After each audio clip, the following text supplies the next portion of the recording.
لاکھوں کروڑوں درود و سلام نبی آخر الزماں حضرت محمد صلی اللہ علیہ وسلم کی ذات گرامی پر، جن کو اللہ تبارک و تعالیٰ نے ہماری رشد و ہدایت کے لیے، ہماری رہنمائی کے لیے، ہمیں سیدھا رستہ دکھانے کے لیے اپنا آخری رسول بنا کر بھیجا۔ حمد و صلوات کے بعد محترم سامعین گرامی،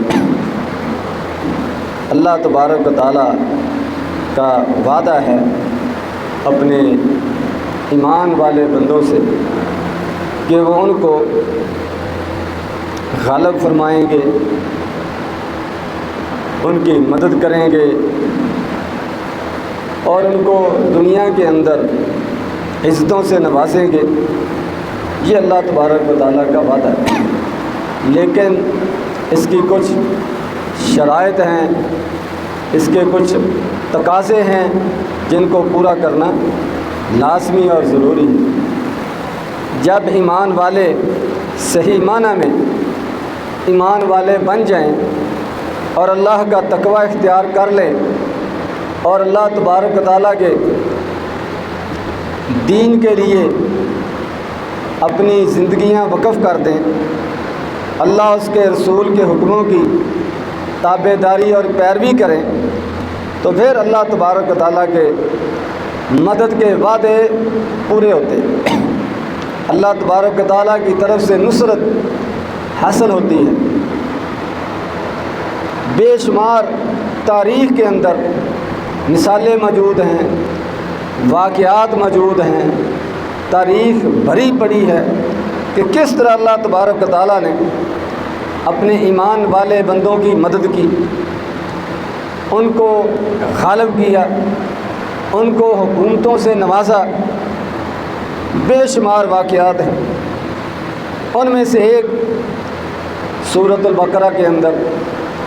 دوسرے سپارے کے آخر میں اللہ تبارک و تعالیٰ نے ذکر کیا ہے، فرمایا الم تر الی الملأ من بنی اسرائیل من بعد موسیٰ، کیا آپ نے دیکھا نہیں، جانا نہیں اس قوم کے بارے میں، اس جماعت کے بارے میں جن کا تعلق بنی اسرائیل سے ہے، موسیٰ علیہ السلام کی قوم سے ہے، اور یہ موسیٰ علیہ السلام کے جانے کے بعد کا واقعہ ہے، یعنی اس وقت موسیٰ علیہ السلام فوت ہو چکے تھے، ان کی جگہ پر کوئی اور نبی آ چکے تھے۔ اذ قالوا لنبی لہم ابعث لنا ملکا، اور اس وقت وہ جلا وطن ہو چکے تھے، ان کی عورتوں کو، ان کے بچوں کو قیدی بنا لیا گیا تھا، ان کے دشمن ان پر غالب آ چکے تھے، ان کا وطن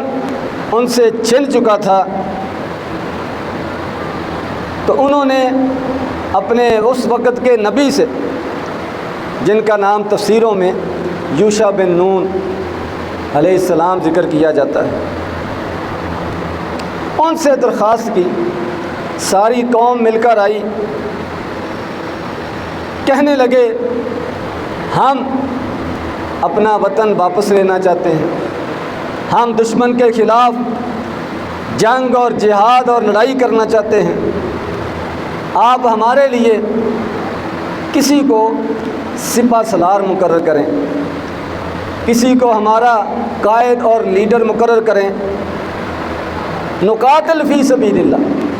جس کی قیادت میں ہم اللہ کے راستے میں لڑیں گے، دشمن کا مقابلہ کریں گے۔ تو ان کے نبی نے ان سے کہا کہ صرف زبانی نعروں سے، زبانی باتوں سے وہ جنگیں نہیں لڑی جاتی، اس کے لیے بہت کچھ قربان کرنا پڑتا ہے، بہت کچھ چھوڑنا پڑتا ہے، بہت کچھ سوچنا پڑتا ہے۔ اگر تم سچے ہو اور اپنی بات میں پکے ہو تو پھر یہ بات کرو، یہ نہ ہو کہ کل کو تمہیں آواز دی جائے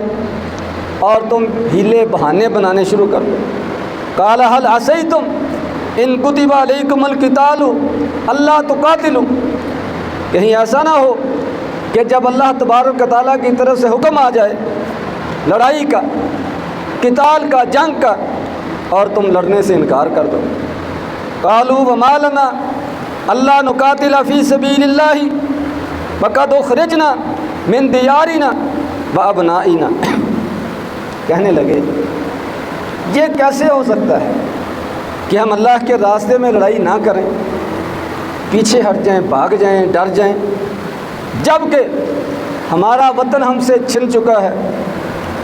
ہماری اولادیں ہم سے چھن چکی ہیں، ہم جلا وطنی کی زندگی گزار رہے ہیں، ظلم و ستم کی انتہا ہو چکی ہے، تو ہم ضرور لڑیں گے، ہم اپنی بات پر پکے رہیں گے۔ لیکن باتیں کرنا آسان ہوتا ہے، نعرے لگانا آسان ہوتا ہے، دعوے کرنا آسان ہوتا ہے، اور جب عمل کی باری آتی ہے پھر بہت سارے لوگ وہ فیل ہو جاتے ہیں۔ اسی لیے اللہ تبارک و تعالیٰ نے یہ امتحان رکھا ہے، آزمائشیں رکھی ہیں کہ زبانی طور پر تو ہر بندہ ہی اپنے آپ کو پکا مومن کہتا ہے، مخلص مومن سمجھتا ہے، اسلام کا سپاہی سمجھتا ہے، لیکن جب اسلام کو خون کی ضرورت پڑتی ہے، مال کی ضرورت پڑتی ہے، وطن کو چھوڑنے کی ضرورت پڑتی ہے، قربانیاں دینے کا وقت آتا ہے، پھر پتہ چلتا ہے کون کھرا ہے کون کھوٹا ہے، اور اسی سے پھر درجات حاصل ہوتے ہیں، اسی سے پھر اللہ تبارک و تعالیٰ کی محبت کا پتہ چلتا ہے۔ تو ان کے ساتھ بھی ایسے ہی ہوا، فلما کتب علیہم القتال تولوا الا قلیلا منہم، اور جب ان پر قتال فرض کر دیا گیا، لڑائی کا حکم آ گیا، تو پھر ان میں سے اکثریت اس نے منہ پھیر لیا، بھاگ گئے، پیچھے ہٹ گئے، کسی کو موت کا ڈر اس نے بھگا دیا، کسی نے اپنی مال و دولت اس کی تباہی اور بربادی کی وجہ سے اس نے جان چھڑائی کہ میں کیوں اپنا نقصان کروں، کس نے اپنی زمینوں فصلوں باغات کی وجہ سے، کسی نے اپنے بیوی بچوں کی وجہ سے مختلف بہانے بنانے شروع کر دیے۔ واللہ علیم بالظالمین، اللہ تبارک و تعالیٰ اس طرح کے اپنے آپ پر ظلم کرنے والے، اللہ کے دین سے بھاگنے والے، اللہ کے دین کی مدد سے پیچھے ہٹنے والے، ان کو اللہ تبارک و تعالیٰ خوب جانتے ہیں، خوب علم ہے۔ وقال لهم نبیہم ان اللہ قد بعث لکم طالوت ملکا، تو جو لوگ اپنے وعدے پر قائم رہے، اپنی بات پر پکے رہے، ان کو اس وقت کے نبی نے کہا کہ جو بھاگتے ہیں ان کو بھاگنے دو، جو ڈرتے ہیں ان کو چھوڑ دو، ادھر سے ہی پیچھے رہنے دو، اور جو مخلص ہیں وہ اپنی تیاری کریں، میدان میں نکلیں۔ اللہ تبارک و تعالیٰ نے تمہارے لیے ایک لیڈر، ایک سپہ سالار، ایک قائد جس کا نام طالوت ہے، اس کو مقرر کیا۔ لوگوں کی اکثریت وہ تو صرف اسی بات سے بھاگ گئی کہ اب سچ مچ لڑنا پڑے گا۔ اب جو باقی تھے ان میں سے بھی کچھ لوگ کہنے لگے قالوا انا یکون له الملک علینا ونحن احق بالملک منہ، کہ یہ کس کو بادشاہ بنا دیا گیا، یہ کس کو قیادت اور سیادت یہ دے دی گئی ہے۔ ولم یؤت سعۃ من المال، اس کے پاس تو مال ہی نہیں ہے، کوئی جائیداد ہی نہیں ہے۔ یعنی انہوں نے لیڈری اور قیادت کا معیار مال کو سمجھا، دولت کو سمجھا، جس طرح اب بھی یہی سوچ ہے لوگوں کو کہ آگے وہ آئے گا، حکومت وہ سنبھالے گا، بڑے بڑے مناصب پر عہدوں پر وہ آئے گا جس کا یا خاندان اونچا ہے یا وہ مالدار ہے۔ تو انہوں نے بھی اسی سوچ کے مطابق بات کی کہ یہ ایک سادہ سے غریب سے آدمی کو لیڈر بنا دیا گیا، نہ اس کا کوئی اونچا خاندان ہے، نہ اس کے پاس کوئی مال و دولت کی کثرت ہے، اس سے تو ہم میں سے کسی کو بنا دیتے لیڈر سپہ سالار تو وہ بہتر تھا۔ بہت سے لوگ اس وجہ سے وہ رہ گئے۔ یہ اللہ تبارک و تعالیٰ آزماتے ہیں، مختلف مراحل آتے ہیں تاکہ پتہ چلے کون خالص ہے اور کون زبانی دعوے دار ہے۔ قال ان اللہ اصطفاہ علیکم وزادہ بسطۃ فی العلم والجسم۔ تو اس وقت کے نبی نے ان کو سمجھایا کہ یہ میرا فیصلہ نہیں ہے، یہ اللہ تبارک و تعالیٰ کا انتخاب ہے۔ اس کے کہنے سے، اس کے حکم سے میں نے اس طالوت کا نام تمہیں بتایا ہے، اس کو سپہ سالار بنایا، اور اللہ تبارک و تعالیٰ نے اس کو علم کی وسعت دی ہے، اور اللہ تبارک و تعالیٰ نے اس کو جسمانی طور پر مضبوط بنایا ہے۔ تو جنگوں کے لیے، لڑائیوں کے لیے، قیادت کے لیے وہ صلاحیت چاہیے، ذہنی صلاحیت، مضبوط ارادے اور مضبوط جسم یہ چاہیے۔ وہاں پر پیسہ کام نہیں آتا، وہاں پر اونچا خاندان کام نہیں آتا۔ اگر آدمی کا ارادہ مضبوط ہے، جسمانی طاقت موجود ہے، وہ جس مرضی خاندان کا، جتنا مرضی غریب کیوں نہ ہو، وہ دین کے لیے میدانوں میں کھڑا ہو جاتا ہے، ڈٹ جاتا ہے۔ واللہ یؤتی ملکہ من یشاء، اور یہ اللہ کے فیصلے ہیں، جس کو چاہے وہ خلیفہ بنا دے، بادشاہ بنا دے، سپہ سالار اور لیڈر بنا دے۔ یہ اللہ تبارک و تعالیٰ نے ان کو منتخب کیا ہے، تو تمہیں اس کی قیادت میں وہ لڑنا پڑے گا، اس کی قیادت کو ماننا پڑے گا۔ واللہ واسع علیم، اللہ تبارک و تعالیٰ سے زیادہ بڑھ کر علم والا کون ہے؟ تو اس کا یہ انتخاب ہے۔ تو خام خواہ یہ بہانے نہ بناؤ، تیاری کرو میدان کے لیے۔ وقال لهم نبیہم ان آیۃ ملکہ ان یأتیکم التابوت فیہ سکینۃ من ربکم وبقیۃ مما ترک آل موسیٰ وآل ہارون تحملہ الملائکہ۔ تو اللہ تبارک و تعالیٰ نے اس طالوت کی تائید کے لیے اور لوگوں کو کچھ مطمئن کرنے کے لیے، لوگوں کی دلی تسلی کے لیے ایک معجزے کا اظہار بھی فرما دیا کہ اس کی سچی بادشاہت اور سچی قیادت اور کامیاب لیڈری کی پہلی نشانی یہ ہے کہ تمہارے وہ مقدسات جو تمہارے دشمنوں نے، کافر قوموں نے تم سے چھین لیے ہیں، ضبط کر لیے ہیں، اللہ تبارک و تعالیٰ وہ بغیر لڑائی کے فرشتوں کی نگرانی میں اس تمہارے بادشاہ کی برکت سے پہلے وہ اللہ تبارک و تعالیٰ وہ تمہیں واپس کر رہے ہیں، تمہارے پاس وہ پہنچ جائیں گے۔ اس سے بھی تمہیں سمجھ آنا چاہیے کہ اللہ تبارک و تعالیٰ کی مدد شامل حال ہے اس طالوت کے ساتھ۔ ان فی ذالک لآیۃ لکم ان کنتم مؤمنین، اگر تم ایمان میں سچے ہو، اپنے ایمان کے دعوے میں سچے ہو، تو یہ تمہارے لیے بہت بڑی نشانی ہے۔ اس کے بعد طالوت نے لشکر تیار کیا دشمن کا مقابلہ کرنے اور سفر پر چل پڑے۔ فلما فصل طالوت بالجنود، جب فوجیں طالوت کی قیادت میں اس جگہ سے روانہ ہوئیں، قال ان اللہ مبتلیکم بنہر، ابھی ایک امتحان اور باقی، ابھی مخلص لوگوں کی چھانٹی اور ہونی تھی۔ درجات ہوتے ہیں، کئی نام سن کر ڈر جاتے ہیں، کئی کوئی اور بہانہ بنا لیتے ہیں، کئی راستے سے مڑ جاتے ہیں۔ تو یہ گویا کہ مختلف منزلیں ہیں، مختلف مراحل ہیں کہ تاکہ جس کے دل میں تھوڑا سا بھی کھوٹ ہے، منافقت ہے، وہ پیچھے نکل جائے، پیچھے رہ جائے۔ مخلص پکے مومن صرف وہی آگے ہمیں ان کی ضرورت ہے، چاہے تھوڑے ہی کیوں نہ ہوں۔ تو طالوت علیہ السلام نے اپنی فوج سے کہا کہ اللہ تبارک و تعالیٰ کے حکم سے تمہاری ابھی ایک اور آزمائش باقی ہے، ابھی آگے ایک نہر آئے گی، دریا آئے گا،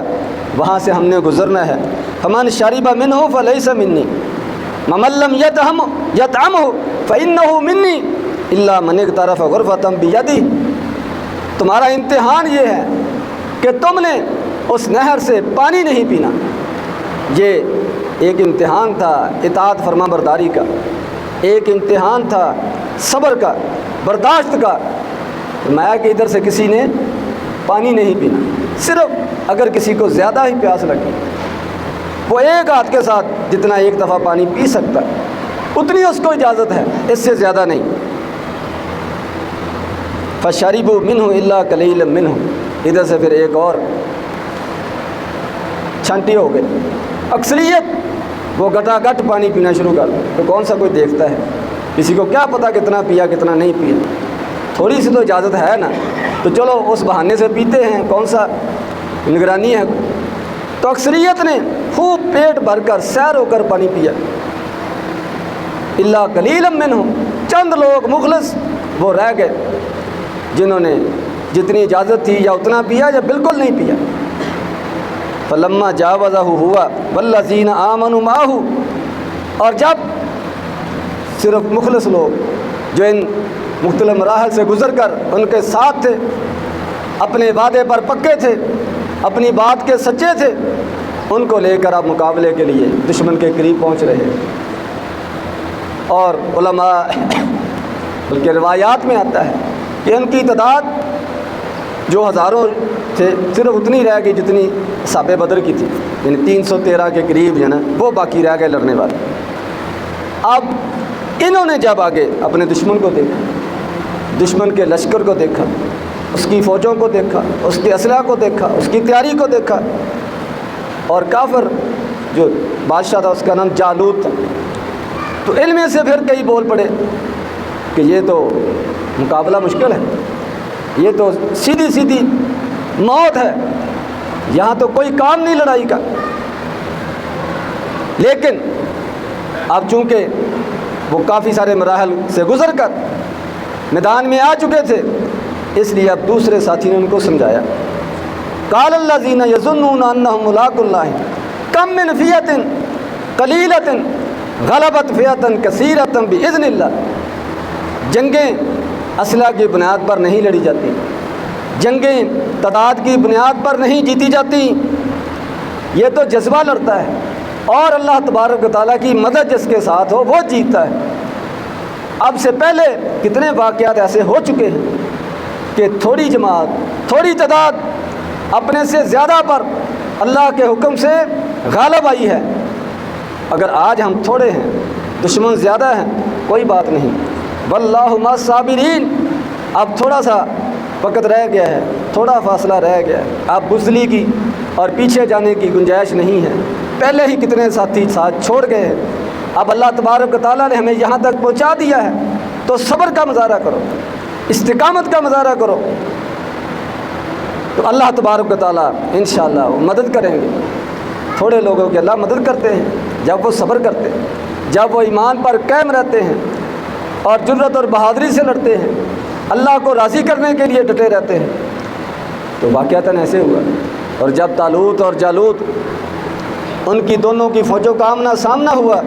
تو اب ایمان والے اپنی ساری تیاری کے ساتھ آئے ہوئے سے اللہ تبارک و تعالیٰ سے دعائیں کرنے لگے۔ تو دعا یہ بھی مومن کا اختیار، جتنی تیاری ہے وہ بھی کریں اور اس کے ساتھ اللہ سے دعا بھی کریں، ربنا افرغ علینا صبرا وثبت اقدامنا وانصرنا علی القوم الکافرین۔ یا اللہ ہمیں صبر عطا فرما، ہمیں ثابت قدمی عطا فرما، ہمیں ان کافر لوگوں پر فتح اور کامیابی سے ہمکنار فرما۔ یہ دعائیں کر رہے ہیں، یا اللہ ہم بھاگنے کے لیے نہیں آئے، ہم جان بچانا نہیں چاہتے، ہم اپنا مال بچانا نہیں چاہتے، ہم تو چاہتے ہیں کہ یہ ہماری خوش قسمتی ہے کہ اللہ کے دین کے لیے ہماری جانیں قربان ہو جائے، ہمارا مال کام آ جائے، یا اللہ ہمیں ثابت قدم فرما۔ فَهَزَمُوهُمْ بِإِذْنِ اللَّهِ۔ تو اس طرح کے جب مراحل سے گزر کر ایمان والے میدان میں کھڑے رہتے ہیں تو پھر اللہ تبارک و تعالیٰ بھی مدد کرتے ہیں۔ تو ان تھوڑے لوگوں نے ان زیادہ لوگوں کو اللہ کے حکم سے شکست دے دی، اور یہاں تک اللہ تبارک و تعالیٰ نے فتح سے کامیابی سے ہمکنار کیا۔ وَقَتَلَ دَاوُودُ جَالُوتَ وَآتَاهُ اللَّهُ الْمُلْكَ وَالْحِكْمَةَ، کہ ان کا جو سپہ سالار تھا دشمن قوم کا جالوت، وہ وہاں اس جنگ میں قتل ہوا۔ جب وہ قتل ہوا تو پھر کون بچا ہو، یعنی ان کو نام و نشان مٹا دیا۔ داؤد علیہ السلام جو ابھی نبی نہیں تھے، نوجوان تھے، اس طالوت کے لشکر کے اندر شامل تھے، ان کو اللہ تبارک و تعالیٰ نے توفیق دی، انہوں نے ان کے سردار کو، ان کے بادشاہ کو قتل کیا، اور پھر انہی کو اللہ تبارک و تعالیٰ نے داؤد علیہ السلام کو بعد میں چنا، حکمت سے نوازا، بادشاہ سے نوازا، علم سے نوازا، نبوت عطا فرمائی۔ اور جہاں پر اللہ تبارک و تعالیٰ فرماتے ہیں وَلَوْلَا دَفْعُ اللَّهِ النَّاسَ بَعْضَهُمْ بِبَعْضٍ، اگر اللہ تبارک و تعالیٰ اس طریقے سے ظالم قوموں کو، جابر قوموں کو، کمزور لوگوں کے ہاتھوں سے دوسری قوموں سے لڑا کر ختم نہ کریں، ان کے ظلم کو نہ مٹائیں، لا فاسدت الارض، تو زمین تو فساد سے بھر جائے۔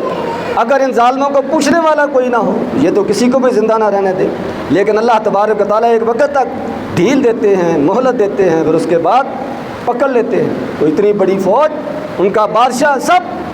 ختم ہو گئے، نام و نشان مٹ گئے۔ وَلَكِنَّ اللَّهَ ذُو فَضْلٍ عَلَى الْعَالَمِينَ، یہ اللہ تبارک و تعالیٰ کا فضل ہے دنیا والوں پر کہ ظلم ہمیشہ نہیں رہتا، جبر ہمیشہ نہیں رہتا، ایک دن اس کو زوال آتا ہے، اور چیونٹیوں کے ہاتھوں سے ہاتھیوں کو قتل کیا جاتا ہے، ابابیلوں کے ہاتھوں سے لشکروں کو تباہ کیا جاتا ہے، کمزور لوگوں کے ہاتھوں سے بڑے لوگوں کو تباہ و برباد کیا جاتا ہے۔ یہ اللہ تبارک و تعالیٰ اپنی قدرت کے کرشمے دکھاتے ہیں۔ اور آج ہم اللہ تبارک و تعالیٰ سے یہی دعا کرتے ہیں کہ اللہ تبارک و تعالیٰ اپنی اسی طرح کی مدد فلسطین کے مسلمانوں کے لیے نازل فرمائے، اپنی اسی طرح کی مدد کشمیر کے مسلمانوں کے لیے اللہ تبارک و تعالیٰ نازل فرمائے۔ وآخر دعوانا الحمد للہ رب العالمین۔